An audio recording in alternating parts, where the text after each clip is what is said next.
Pour la première fois en Europe, le musée du Quai Branly à Paris présente une exposition de la mythique civilisation de Teotihuacan, rassemblant 450 pièces exceptionnelles.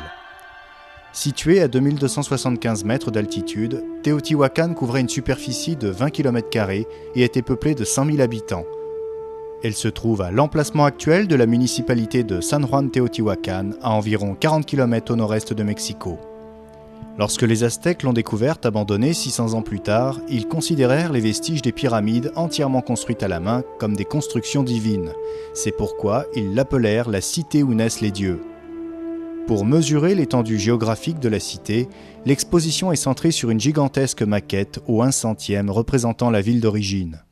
Cette maquette représente la grande allée des morts, la pyramide de la Lune et du Soleil, la citadelle, le temple du serpent à plumes et les palais qui entourent l'allée des morts.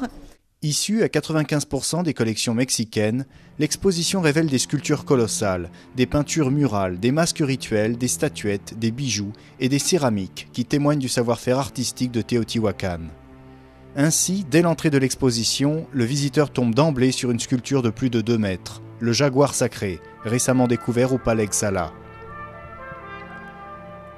Au-delà de son urbanisme imposant, Teotihuacan se singularise aussi à travers la finesse du travail de la pierre, des masques et des figurines. Les masques montrent des visages impassibles, impersonnels, voire idéalisés.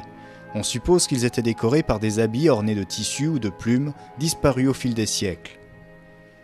La religion et les rituels funéraires étaient au cœur de la vie de la cité. Des pièces représentent le dieu de la mort, le serpent à plumes, le dieu de l'orage connu chez les Aztèques sous le nom de Huehuetotl ou Quetzalcoatl. Les masques, les encensoirs et les peintures murales complètent ce panthéon et illustrent les rituels réalisés par les habitants, mais elles traduisent aussi leur conception du monde.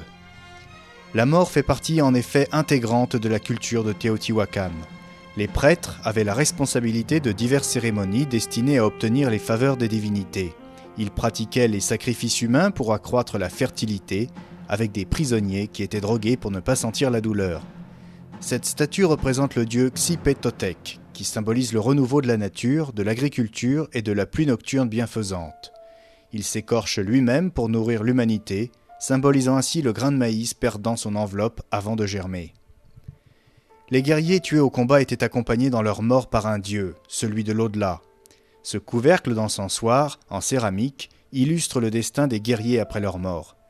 Des offrandes étaient aussi déposées avec leurs dépouilles, comme ce collier de coquillages retrouvé dans un enterrement, ou bien ce masque exceptionnel découvert pendant des fouilles en 1921 à Malinaltepec, au sud du Mexique. Ses yeux sont réalisés avec des coquilles de nacre et les pupilles sont en obsidienne.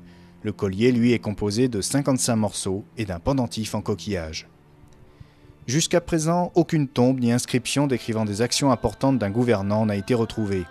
Cela signifie peut-être que les notables de la cité souhaitaient conserver l'anonymat pour la postérité. On ne sait pas qui était au pouvoir à Teotihuacan, on ne sait pas par qui était peuplé Teotihuacan, on parle toujours des gens de Teotihuacan, on ne sait pas encore par qui était peuplé Teotihuacan. Malgré des fouilles importantes au cours des 25 dernières années et la découverte de tous ces objets, on ignore pourquoi Teotihuacan fut abandonné entre 550 et 650 après Jésus-Christ. Aujourd'hui, 95% de la cité n'a pas encore été fouillée, ce qui laisse de nombreuses zones d'ombre dans cette culture fascinante. Un constat valable pour l'ensemble des civilisations précolombiennes, dont les vestiges dorment encore sous la jungle. Plus ça va, plus on arrive à fouiller dans les pyramides, à faire des tunnels, et plus on remonte dans le temps. Maintenant, on sait que dès 300, même avant 300, avant Jésus-Christ, la culture maya existait réellement.